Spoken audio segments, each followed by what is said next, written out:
Okay, good evening, everyone. Thanks for joining us. Good evening, good afternoon, good morning, depending on which part of the world you're coming in from. Um, I'm absolutely thrilled because this is the first session of a four series set of webinars that we've planned starting today. We've got today two of them today, including this one.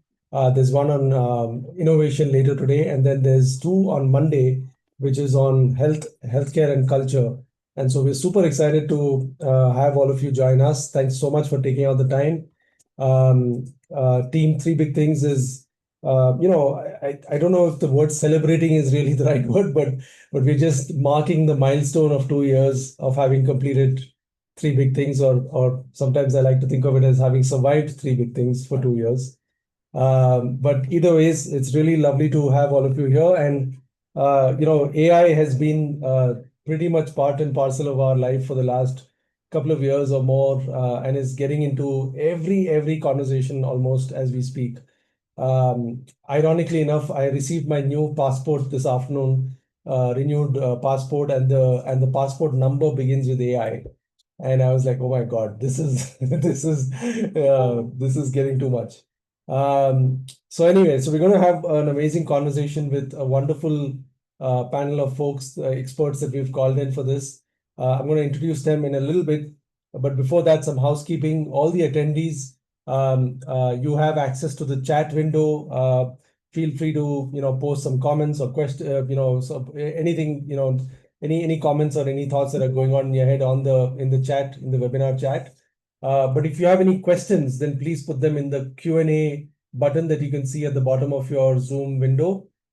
And that's where we'll keep an eye out for questions for the panelists. We'll get to that at some point of time as we get into the conversation. Without further ado, let me get started with introducing my wonderful panelists, beginning with Anumeha. Anumeha Srivastava is Chief Business Officer at Cure.ai. All of you might have read the profiles and LinkedIn, so I'm not going to, do the detailed sort of bios, but I think what's amazing about Anumeha and Cure.ai is Cure has been one of the healthcare companies that's really changing the way AI has been used in healthcare. And this is even way before Gen AI and all the mania that started in the last couple of years. It's one of the healthcare companies that has multiple FDA approvals for their products, and that's really amazing. It shows the level of adoption and the level of implementation that they've been able to do across the world. And it is one of the most fascinating applications of AI in healthcare. So Anumeha, thanks for joining us. I'll then go to Jaspreet. Jaspreet's a great friend and an expert in the world of AI and tech. He's been in the tech world for a long time, and then he left his corporate job and went and got a master's in AI ethics from Cambridge. And after that, has come back and set up a consultancy called AI and Beyond. And with all his wealth of experience in the world of tech, and now with AI, I think a lot of work he's been doing is in the area of AI literacy. As you can see, there's a book that he has got behind him that talks about winning with AI and your guide to literacy, AI literacy. So I'd love to pick his brains during our conversation about that. And last but not the least, Kwame Nyaning. Kwame is a great friend, and trivia is that he was my boss at one point of time, 25 years back. He hired me when I joined Sapient, and back in the early days of the internet, as we like to think of it now. So Kwame is based in London now, and he's a partner and chief design officer of EY Studio in UK and Ireland, and is a fantastic expert in the world of design leadership, for many years now. So that's really the group of folks that we've got here. Fantastic. And sorry, one last thing I forgot to mention about Kwame. Kwame has written a book that's recently come out called Agentic, and it's all about how do you design for AI, for agentic AI, and what does that world look like. And unfortunately, that book is not yet available in India, I believe, Kwame. And but hopefully we should receive that soon, and we will have access to it. So yes, so that's really the crew of people that we have here, and we have more and more attendees, coming in as we speak. The first thing that we're going to do is, I had given some homework for all our panelists, and I'd asked them to They're going to be given 3 minutes at the beginning of this session. Each of them will get 3 minutes and they will answer the question, what are three words about AI that are misunderstood and what they actually mean for you? So that's what we're going to do. Each person, each of the panelists are going to answer that question one by one. We can start with Anumeha, if you're okay with that. And then we'll go to Kwame, and then we'll come to Jaspreet at the end. All Sure. right, Anumeha, take it away. Thank you, Param. Thank you, team. Three big things to have me on this webinar. Excited to be interacting with all of you. So we're starting with an interesting prompt, got me thinking. As I was doing some thinking and reflection, I think the first word that came to my mind was ROI. And what it's, I think, often misunderstood by management teams across the world with no judgment. They often calculate ROI before they start a project. And it often looks like, okay, we're spending $500 or $500,000 on this AI project, depending on the type of project that they're looking at. And they are calculating results by saying, okay, we'll be able to do efficiency growth by 50%, and we can change this particular production or output or revenue by so much percent. And that's why this is the ROI. What they forget often is that the biggest factor in ROI calculation and realization is the adoption of a technology and how it impacts the workflow. And that's not something that is very easy to calculate. Therefore, meaningful pilots or actual real world implementation is the only way to understand how and what level of ROI is going to be generated. So that's my first. The second, in terms of employees, I think bias is a word of AI that is not understood too well. And it's interesting, it's in the English word bias. I think there is a bias around the understanding of bias, and it's not very different from how we reflect upon our own understanding of bias. So we often walk into a room thinking that if there is a bias situation, we will be able to call it out, but we are blindsided to our own biases.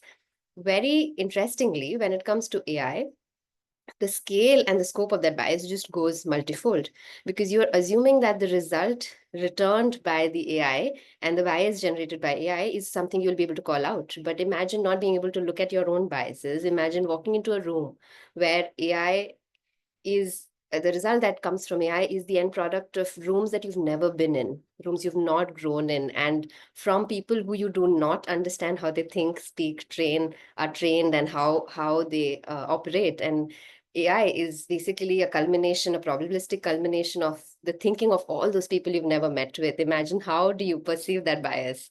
So that's the complicated one. The third one is easy and a little bit of a dig at Gen Z. AI products misunderstood by Gen Z. A wrapper on top of an existing LLM is not an AI product. It's just a utilization or a use case. Building a company at the back of that wrapper is not building an AI company. Why I talk about that is because, the PNL will go for a toss the day the core algorithms change their strategy, and therefore it is important to understand that building AI products require a lot of work on training their own algorithms and not just fine tuning what exists for you to sustainably scale something. So those are my three. Over to you, Kwame. Wow, that was cool. And this is an interesting exercise. So thank you for asking us to think about these things. I deal with a lot of corporate executives and enterprise teams as they think about how do they begin preparing their organizations or implement artificial intelligence into their organizations. And I think one of the biggest misunderstood words is transformation. I think over the past maybe 7 to 9 years, transformation has meant buying technology, bringing that technology in, and maybe digitizing a certain process, or retooling, reskilling your workforce to go after new opportunities on sort of emerging surfaces and like mobile or web apps and things like that. Whereas I think within the context of AI, when we begin to think about transformation, it really does mean the evolution of the organization and all of its core principles. And I think that's still not something that's very well understood for a number of reasons. There's a lot of, fear about getting it wrong.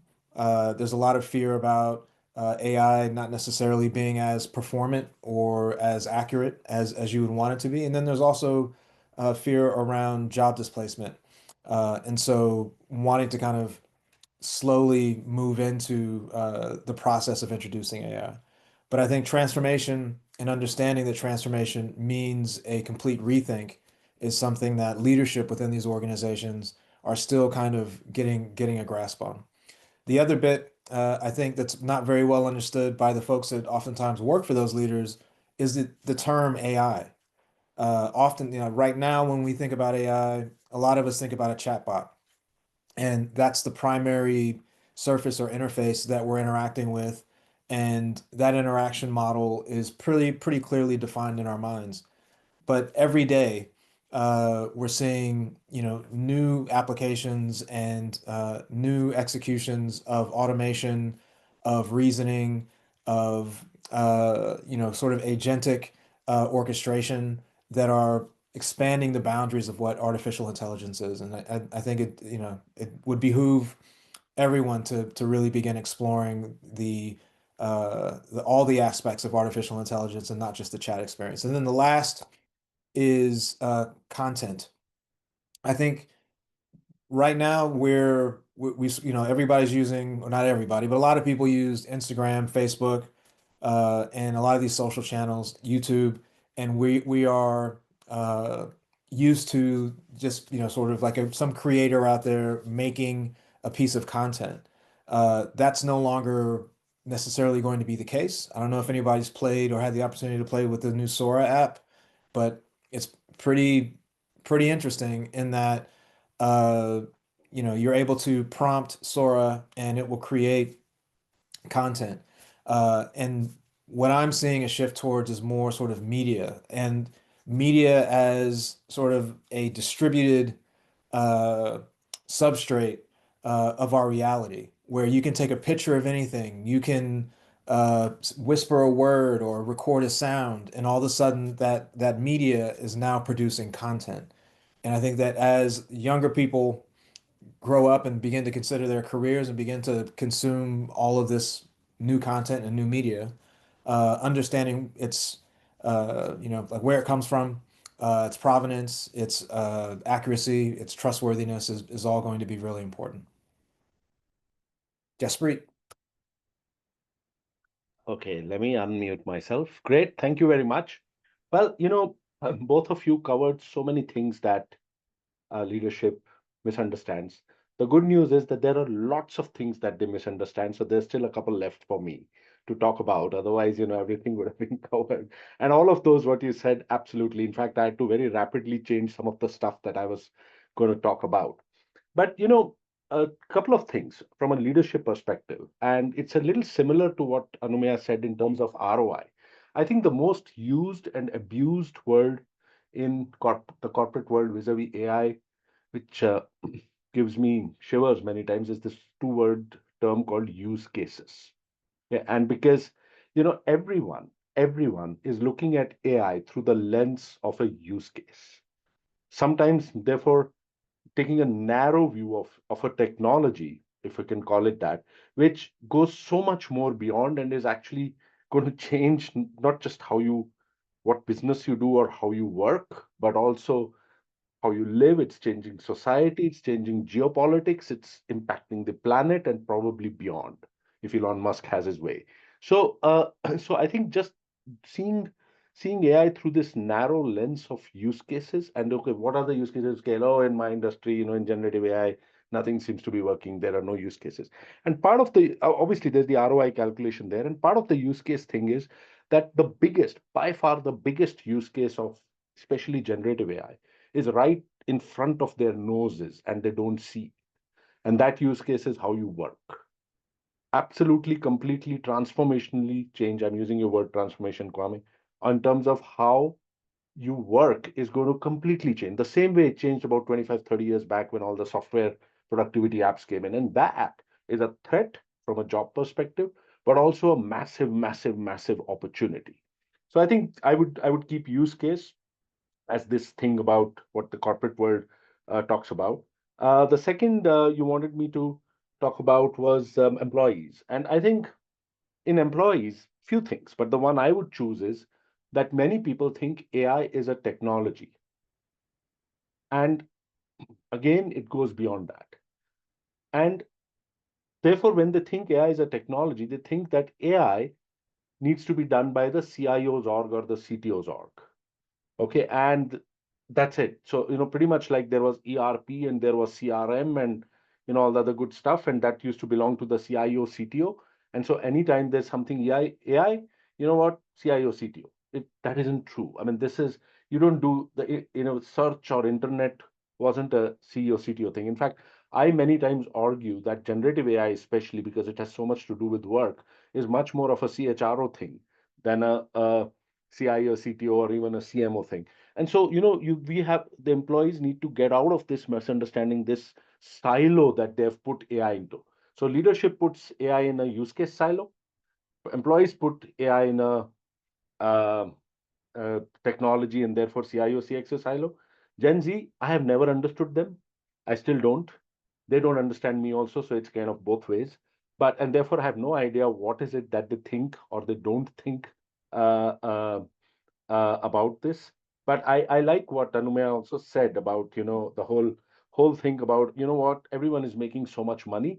Let's go leave everything, whatever we're doing, our education, our everything. Let's go create this wrapper product, and people are going to line up outside our door, giving us billions of dollars, and we're going to be rich in 1 year. Is I think I teach at a few places, and there is this sense that I see there, and that's the best I can do to guess what Gen Z is thinking, because, as I told you, I'm particularly not very good at that.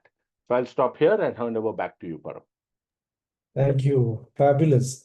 I think, right from ROI to bias to, the rappers thing that Anumaya brought up, and then Kwame talked about transformation, the most, I think that would be a solid buzzword that has been used. I've used it a lot.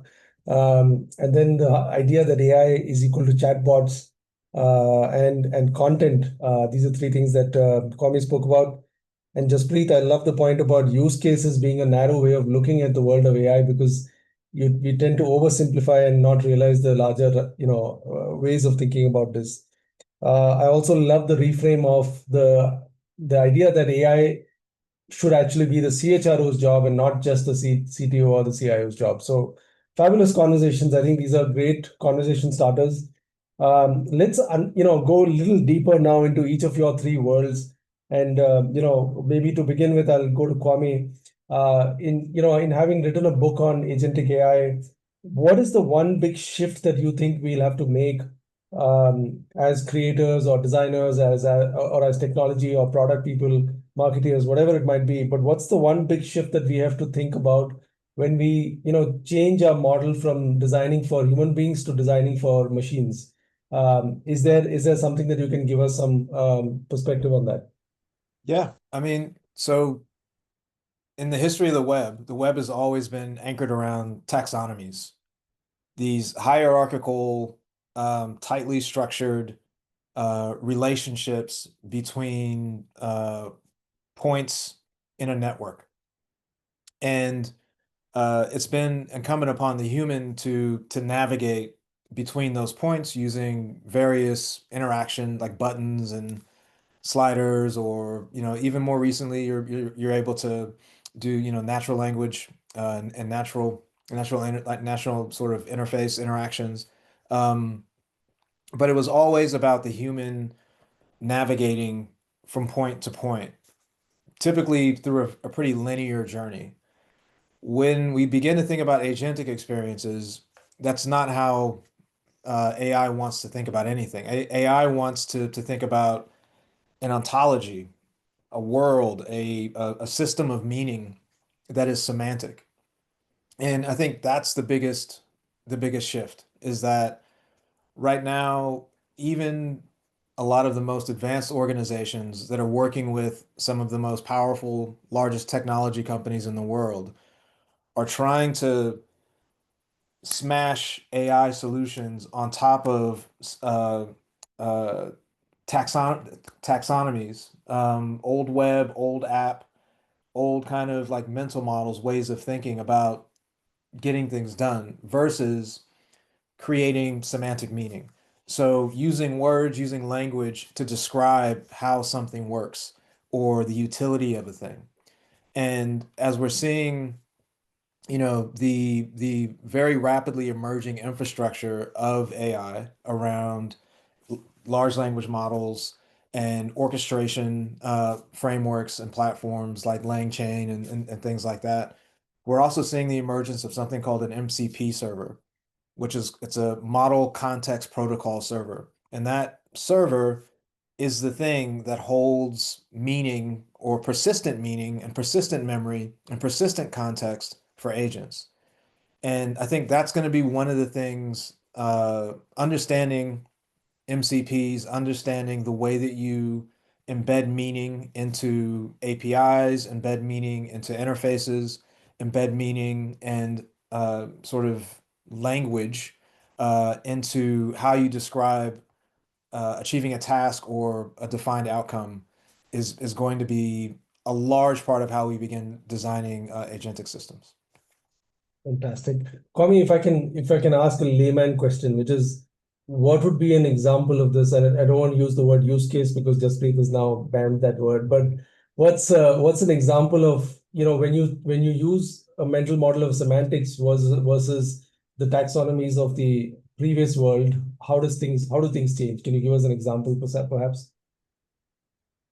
Yeah. So I mean, the most common example is some sort of like booking thing, right? So you want to, let's say, book a table at a restaurant. Today, what you would do is you'd go to the restaurant's website, or you go to Google, you search the restaurant on Google. Google would give you a result, and you click a button to go make a reservation, maybe using some third-party tool like OpenTable, right? So you go to OpenTable, you fill out the form, and then you click another button, you confirm all the information, and then you put in your credit card information. So it's a very structured, linear, manual journey for a human to do. Versus with an agent, you would simply tell an agent, uh, I want to eat some South Indian food tonight. And your agent has access to your calendar. And like none of this is like not possible now. It's all possible now, right? Like your agent has access to your calendar. It is able to read your calendar and understand your diary. And then it goes off and it finds using Google and sort of like its like a web crawling agent to find South Indian food in your neighborhood. It then connects to OpenTable's MCP server, which tells the agent how to use OpenTable and all the various tools that it has available to it. And then off the back of that, it'll leverage Stripe's MCP server that has all of your payment, or PayPal or MasterCard, that has all of your payment information so that you can put down a credit card and leave that deposit. And then it comes back and returns to you either your options or your specific reservation. So the agent has shortened the distance and compressed the kind of like action window for human beings and human action with agentic action. And hopefully the result is you get a lot more time, a lot more sort of cognitive capacity to think about other stuff now that that's a lot easier to achieve. Fantastic. I mean, so for me, the key takeaway is in this new paradigm, we're thinking about understanding context, understanding cultural context, time context, outcome context. I think a lot of it is about, coming from the context perspective and, what does that mean for that human being? Therefore, how do you understand that context, right? And the machine does that. The human beings don't have to do that. So, but you as the human being designing that machine or that agentic product, I think that's going to be interesting, which is how do you sort of preempt some of those context-based decisions that the machine is going to take for the human being? So super interesting. We're going to come back to this, Kwame. But let's go to Jaspreet now. Jaspreet, a lot of this conversation, I think, is also about how we learn about AI, right? I mean, all of us, including myself, we're all, I think many of us are still figuring it out unless you're an expert on the topic, right? So, what have been your learnings about how, people are going about AI literacy? I think that's one of your key focus areas for the last couple of years. So I'd love to understand what are some things that you're learning about why people are not learning well or are learning well? Where are they adopting it? Where are they not adopting it? Why are they not adopting it? Or what is breaking through? So it'll be lovely to hear some learnings and some stories about what you're seeing from the literacy perspective. So, that is my entire argument, in fact, that you don't need to be an expert in AI. And that's what stops people. They think that, we need to be an expert. And so we're not going to get that expertise. I'm an expert in, whatever, making railway engines. So that's my job. And so, that's my expertise. And the AI is something, again, going back to what I spoke last, something which, tech will do. Uh, that what and there is definitely a place for deep expertise in AI, and that's a place where you want to be a AI researcher with OpenAI, and you have done a lot of mathematics and model building, large language models, etc., or obviously deep learning algorithms, etc., and you're kind of building that stuff. Sure, but that's like 1%, 0.1% of the population. For the rest of us, what I started believing about a year and a half, 2 years back is that, and I started beating the drum on that, is that the definition of literacy itself will change, especially with generative AI. That the definition of literacy so far was about reading, writing, and doing a little bit of addition, subtraction. Going forward, it's going to be all of that, but also how you naturally, innately, instinctively use AI, much like you use language in everything you do. So it's not about saying, okay, Param, I'm now doing AI for half an hour and then I'm coming back, okay, to the real world. It doesn't work that way. And so AI, pretty much like language, pretty much like everything that you do, reading, writing, everything, typing, will need to get infused in everything. And to become literate in AI, as opposed to becoming an expert in AI, is not that difficult a job. Okay, it obviously involves some learning, but it's as difficult as learning how to search well or how to use the internet well, etc.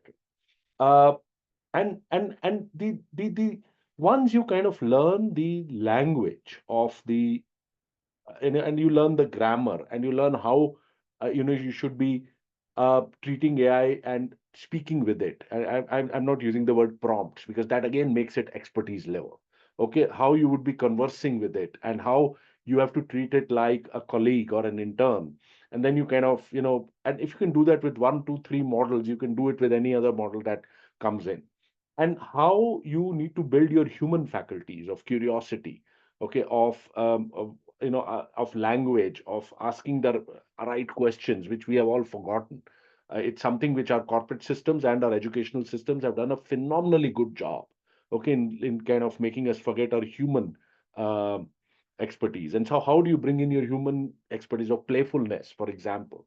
And that is how you learn a language, a new language, or how you learned, how to speak, or and that's how you need to learn this. So therefore, all my work, most of my work in the last 1.5 year with AI and beyond has been to build AI literacy in organizations. The book is about that, and and it's interesting because when we go in and do these AI, what we call boot camps, or people read this book, they start in those 4 or 5 hours saying that look, AI is extremely unapproachable. It's very difficult, and at the end of it, they are like playing with it. They are also sometimes even now starting to build little agents with it or using pre-built agents, and it becomes kind of a part of what they do for everything, not only work, but what you do in life, etc.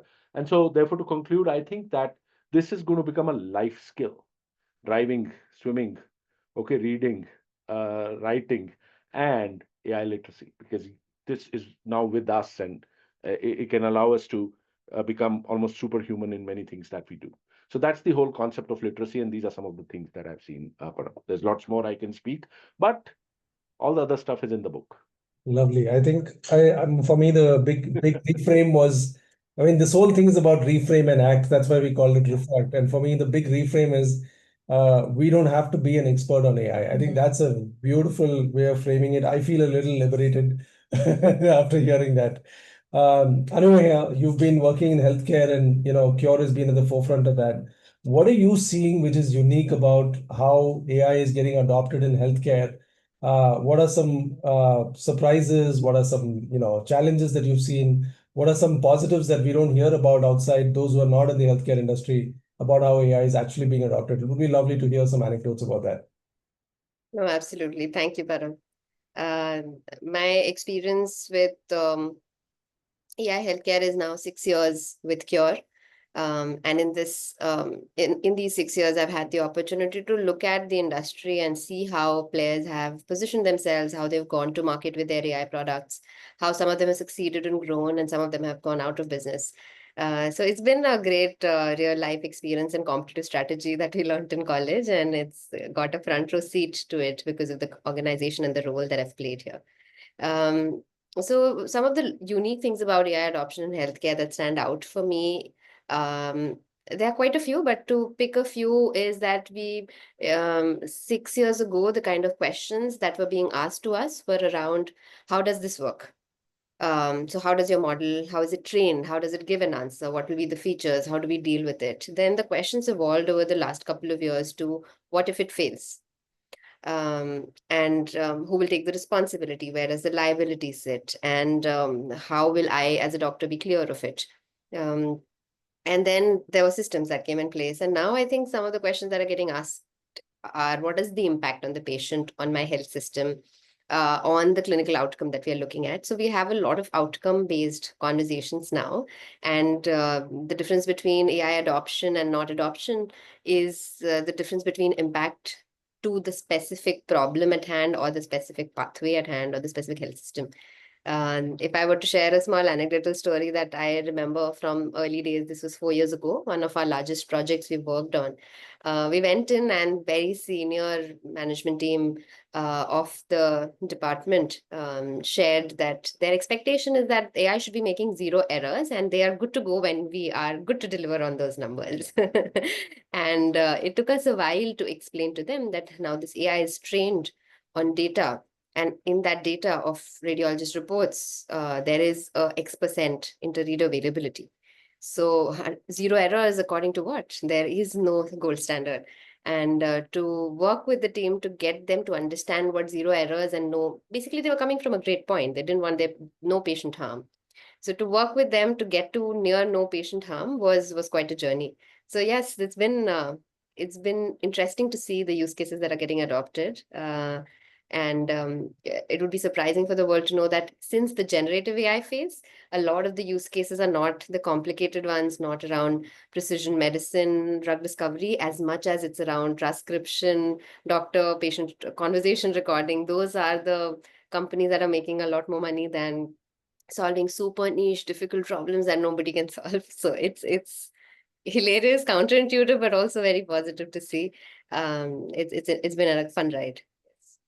Amazing. Awesome. So I think each of you have a perspective on AI from your own vantage points.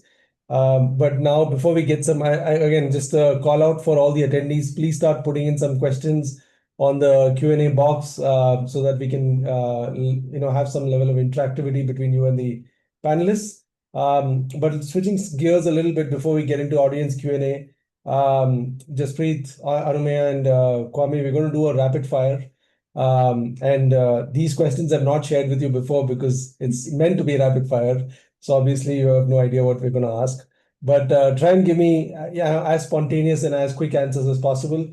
We will go around the table, and each person will get to answer that same question. But we'll always start in the reverse order that we did the previous question. So that way everybody gets equal amount of time to prepare.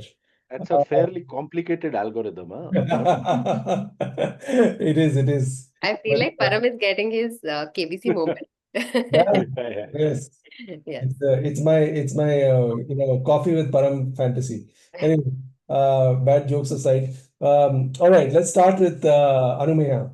What's the one thing you hope AI will never learn?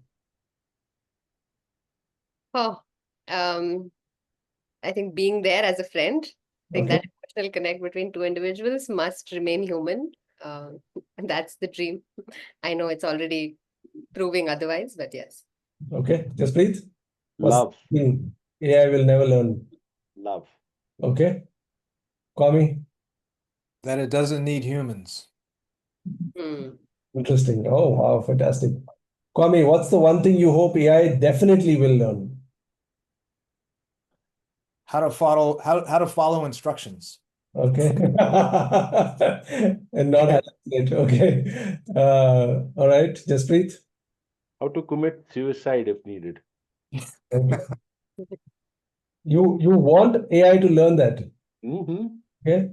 Yeah, there'll be a time when we'll need a kill switch of some kind, right? Okay, got it. Okay, So, okay. And Anu? Call out its own blind sides or shortcomings. Okay, got it. Lovely. Jaspreet, if AI could plan your weekend, what would it get completely wrong? it, it, it'll it'll take its time to realize that I don't have weekends. Okay. So, Okay. so it'll get everything wrong. Okay. Kwame. I think it would probably have my newspapers delivered instead of allowing me to go and collect my newspapers from the corner shop, and where I get to talk and interact with the shopkeeper and see the neighborhood and things like that. Nice. I love that you're still reading newspapers like me. So great. I thought I'm the only one. Okay, Anu, go ahead. I think AI would not be able to do the prediction of what my weekend should look like. They look for patterns, and that's the beauty of weekends. They don't have a pattern. They don't have a pattern. Fantastic. Uh, Kwame, if you were to give AI one piece of feedback on how to treat human beings, what would you tell it? Empathy. Okay. But that's a tall order, you know. But to be empathetic, like truly empathetic, not just using the language of empathy, but actually being empathetic. Right. Got it. Jaspreet? No, I'm not doing cheat escaping this, but actually the word was empathy again, and I do believe that that's something which uh, is going to differentiate between how humans and AI work and live together going forward. Got it. Anu? Respecting the differences. Mhm. But again, like Kwame said, I'm saying this for this question answer round. I think it's a difficult one. Yeah. I think the word empathy, I mean, Kwame's used that word, but it's actually got a whole world behind it, right? Because more often than not, when I've been using some of these AI systems, it feels like the answer is very sort of it's like it's hearing you, but it's not really listening. It's just kind of giving you it's repeating what you're saying, and it's trying to feel like it's empathetic. So yeah, I feel you, Kwame. What's the one question you would never ask ChatGPT and why? Jaspreet. Well, um,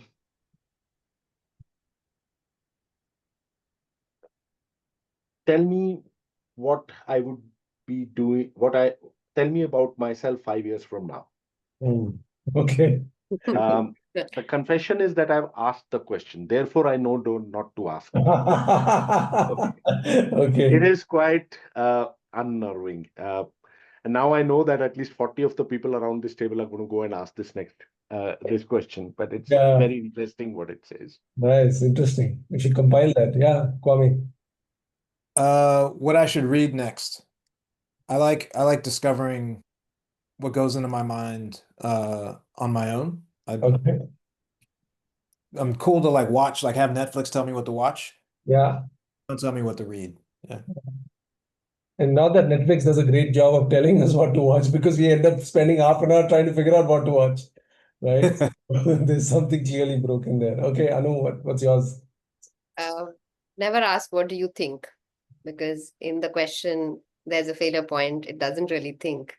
Wow, that's meta. Okay, amazing. Um, all right. If Anu, this is a question for you. If AI could take over one repetitive task in hospitals tomorrow, what should it be? Appointment scheduling, reaching out, getting patients in to get their appointments. Lovely. Okay.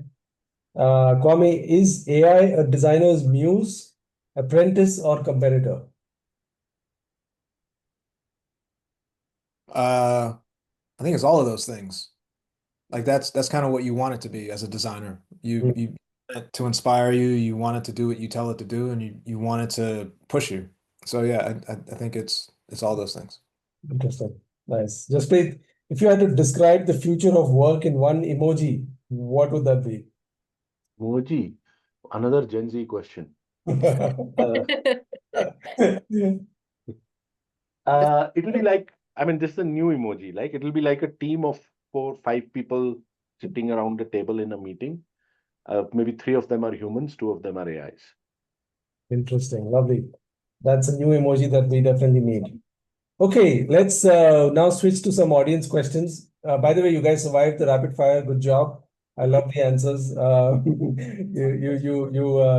went with the flow quite well. All right, there's one question in the Q&A box from Vani Ganesh Ram. I never feel that I've learned applying AI even in my work process, as by the time I have learned the basics of something, the world is transformed and we need to unlearn and relearn again. This process cannot be changed, but how can we make it less overwhelming to experiment with? Any strategies? Anyone wants to take that? Vani, I think many things change. The tools change. New Sora 1 gives way to Sora 2. And, tools sometimes give way to agents, and at least proto agents as it stands today. Uh, and those do change, but I think a lot of the basics do not change.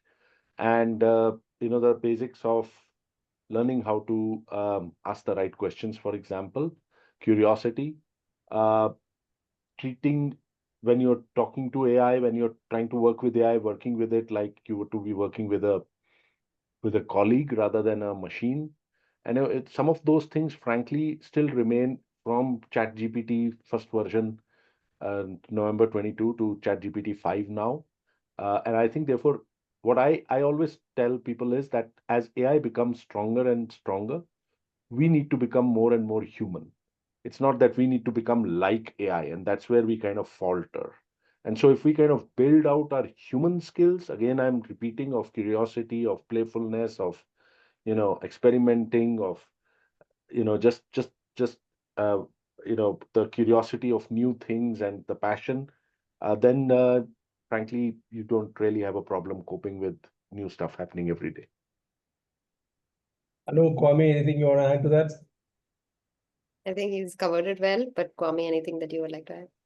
I think it's just important to remember that we're very early in this process, in this journey, that the tools and the environment, the context that you're using them in is going to rapidly evolve and change. And the best thing that you can do is just become comfortable with ambiguity and focus on being extremely adaptive, and stay curious. Amazing, thank you. Jitin has asked a question to Anumeha. Where did that go? The One sec. wrapper question. Yeah, when you say wrapper, would you dissuade a startup from using it? No, not at all. I think the reason why those foundation models exist and the companies that are building these, the Anthropics and the OpenAIs of the world, are not looking at use cases is because the ecosystem is to build use cases at the back of it. What I had, why I had taken sort of a go at that was to say that it's not without its consequences. You cannot build an entire framework, raise funds, plan sustainability, scale, an idea just at the back of a wrapper. It has to either work really well with the problem that you're solving in the market, and also have its own sustainability plans for the ambiguity that comes from like Kwame said, we are at the start of this, so we don't know which direction costs around processing are going. We don't know resource availability for these processors. So cost being the biggest factor, I think we need to find that a way to factor that into the business model, so we are not lost in a year or so when things change. I know at least one thing that's coming out for me from the conversation about wrappers is it, I mean, am I understanding this correctly? Is it that wrappers are essentially making it easy for us to develop a feature, but what you're saying is that a feature doesn't necessarily make a product, right? Yeah, standalone cannot be a product. It has to either meaningfully solve a larger problem, Yeah. so it has to be embedded into a workflow for them, or it needs to be backed with other technology and other features to make it whole. I think for me, the takeaway is how does it fit into the larger system that a person is doing in that context, whatever it is, whether it's booking a ticket or whether it is, trying to figure out a meal or whatever it is that they're trying to do. So it can't be, just a point in that context. So, okay, let's see if there are any other questions. Yes. Okay, Ashish has asked a question. Amit actually asked before that. Let me go to that one. Will the interaction layer between humans and AI always be conversation based, or do you see a GUI happening in the future? I think that's one of the questions that I've had on my mind. I'm glad someone asked that. Yeah. Who wants to take that? I think Kwame or yeah, go ahead.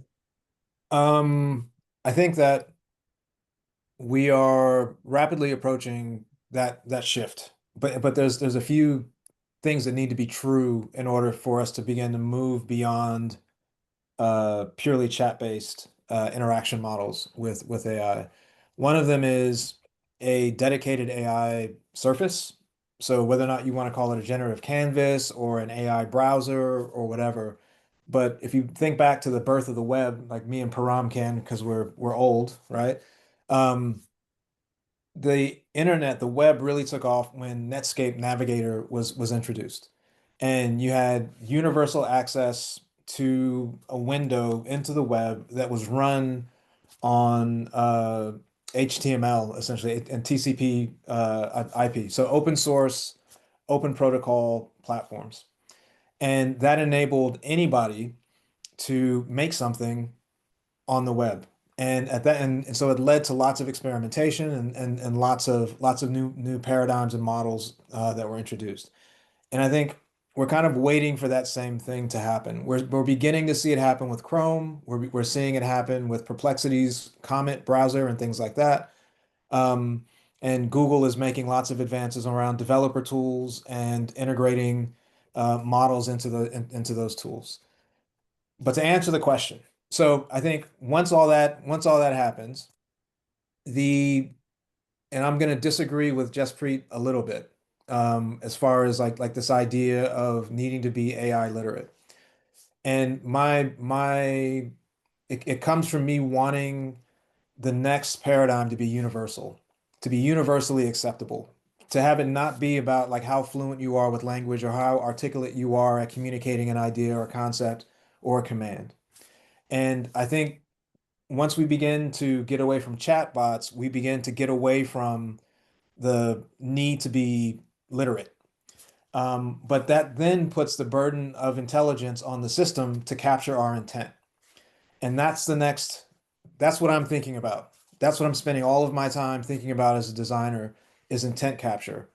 How do you structure interactions that are able to interpret what it is that you want to do without you necessarily needing to type it in and tell it?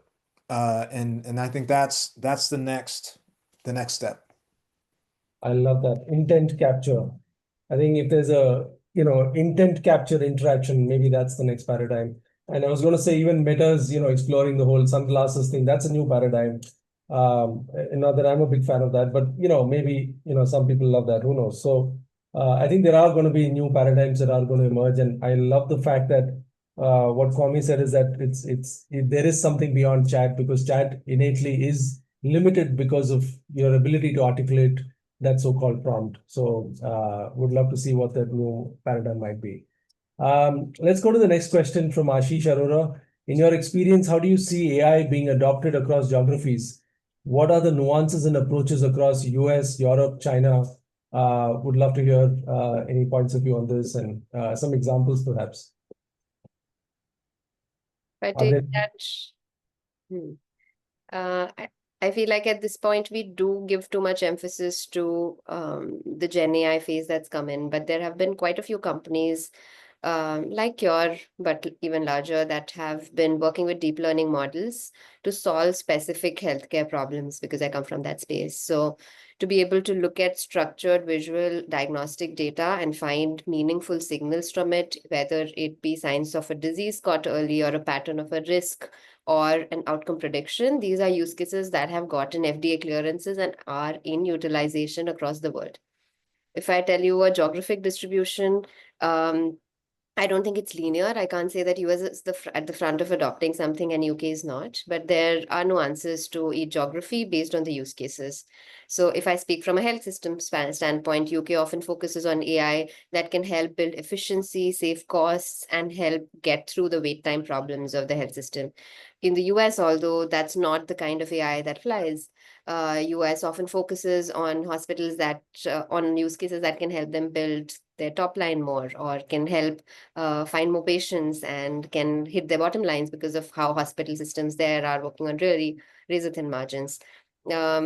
Not so well aware of the China market, but there, interestingly, a lot of our early clients have been in Africa and Southeast Asia, parts of the world where people think AIs or technologies are slow to grow.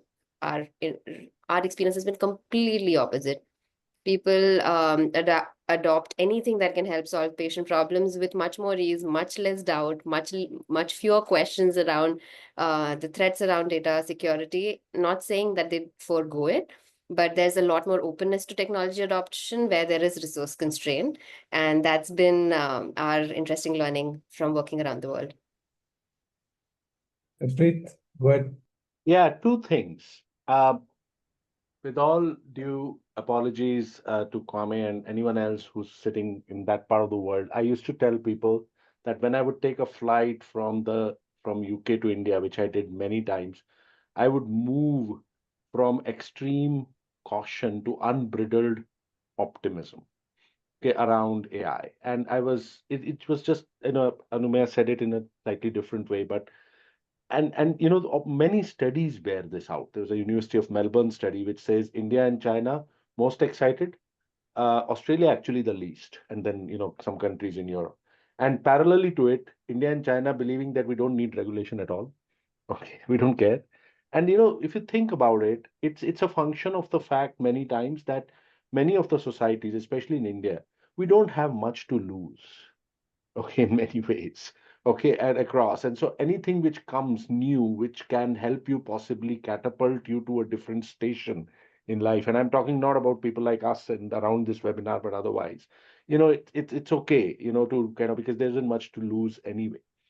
The same thing, the second part of it is actually also, there was this very famous experiment done, which I'm sure many of you would have heard of, called the moral machine experiment, where about 40 million or 45 million people or some weird big number like that across the world, trying to solve for the trolley problem, of AI ethics as to, whether you'll kill 4 people or 1 person, whatever. And it's so amazing to see that certain countries, I won't name them, are absolutely fine with puppies being run over, and, as long as it saves human beings. And how, for example, in India, it was much more important for older people to be advantaged rather than younger children. While if you go west, it's younger children over older people. And so I think culturally, both from an adoption and from an ethics viewpoint, my entire thesis in Cambridge was regarding that, frankly. One part of that is just a completely different world. And you see the usage, therefore, reflecting across these geographies very differently. Yeah, I think you're right. Optimism is seen as a sign of idiocy in the UK, right? If you're an optimist, you're probably an idiot.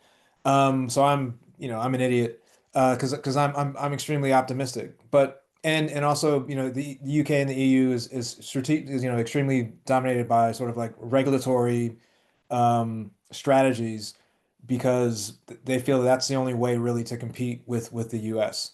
Whereas in the US, it's really like kind of all like let's just get everything removed as far as any constraints on us. And right now we're seeing one of the biggest capital inflows in the history of humanity into this industry. It's really unprecedented. Like the railroad, data centers, like nothing compares to the levels of capital allocation that we're currently seeing flow within the United States. And in China, it feels as if they're being a bit more pragmatic, and they've come out and said, you know, look, we're not going to overinvest. We're going to be very specific around how are these innovations and sort of like new technologies being deployed within specific categories, industrial categories, and focus it there, which is in line with their national character, I think.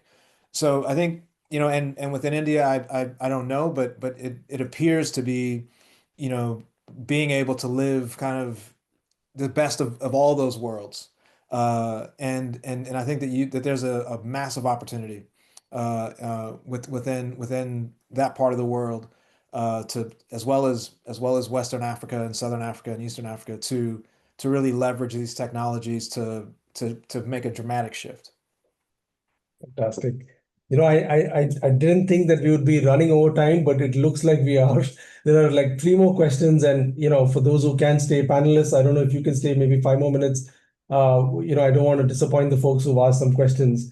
We'll try and see which ones we can answer quickly. Can AI truly ever be creative, or is it just creativity masked in pattern recognition? Kwame, you want to take a dig at that?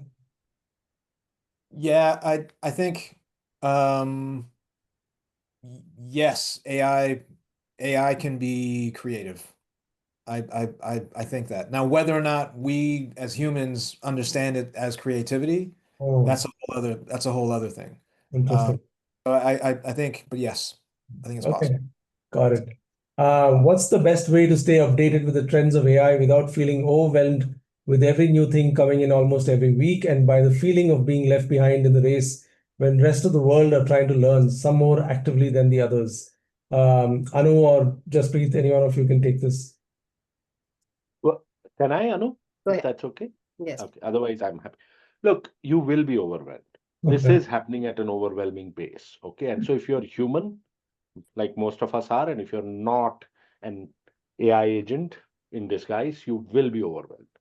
And, you know, one way to look at this being overwhelmed is that, look, oh, negatively, that I am overwhelmed. The other is there's so much stuff happening. I'm lucky. I'm fortunate. There's so much happening all around me. Secondly, new stuff is not happening every week. It's happening every day. Okay. And it's probably going to accelerate even going forward. And so let's first recognize that. And then the second is how you look at that, whether you look at that with excitement or you look at that with, trepidation. I look at that with excitement, much like Kwame does. And when I look at that with excitement, I therefore am passionate about it. And so I learn it. And every morning I spend some time just figuring out what are the new things. And that actually gives me a leg up in my in my job, in my life from the rest of the world. I mean, that's the optimistic way of looking at it. And so I think uh, there absolutely you will not learn everything which is coming because it's coming so fast, but just learn to love this overwhelming feeling. Fantastic, lovely, practical and yet philosophical answer. Anu, maybe you can answer this one. Found the session really interesting. Thank you. The adoption of AI is increasingly really fast. It's also getting extremely easy. How do you think this will change the critical thinking skills in the education system and how the upcoming generations will interact? What would founders like you really want from these generations who may be brought up in an AI-riddled world? Well, that's a very deep question. I'm trying to think of the best way to answer that in a succinct fashion. But these are topics that I think about every day. So I'm not surprised that you are as well. Critical thinking, I do feel that in the way we've been trained and educated, if we directly move on to using the tools that are available to us, critical thinking and conversational nuances can take a hit. I don't know the answer to it as to what will change, but what I do think has to happen right away, and I'm seeing that happen in postgraduate and MBA education already, but should happen from a very foundational level also, is that our education system needs to change to adopt to these new technologies for people to learn on how to grow. If we go back to try to fit these into the old educational systems, that's going to be a failed output, I believe. So that's the first part of your question. To the second part, what do founders like us expect of people who are coming into the workforce or want to get into the AI workforce, I believe the curiosity would be the sort of takeaway. If you are curious enough to know what's happening, how to do it, how to change things, and how to sort of adopt these technologies in meaningful ways, I think that's good enough. The rest of the skills remain the same: grit, commitment, intelligence, willingness to work hard, showing up. I think everything else is the same about the workflows, but curiosity around AI and the changes would really make a difference. Yes. Thank you. Amazing. I'm in the interest of time, I am going to, kind of close out this session. Thank you so much for everyone who was able to join us this evening. For me, the biggest thing that I'm really taking away for myself, if I had to reframe and act, is that I don't have to be an expert on AI, and so I'm going to be inspired by that and explore and experiment a lot more. Thank you all of you who joined, and the panelists Anu, Jaspreet, Kwame, so much of wealth of knowledge and insights that I was personally excited about, and I'm sure the audience loved it too. And those who have registered for the next session, it's going to begin at 6:30 p.m. India time today. It's on innovation reframed. Looking forward to seeing many of you there. Thank you so much for joining. Take care. Bye bye. Thank you, Param. Thank you, everyone. Thank you. Bye-bye. Bye-bye.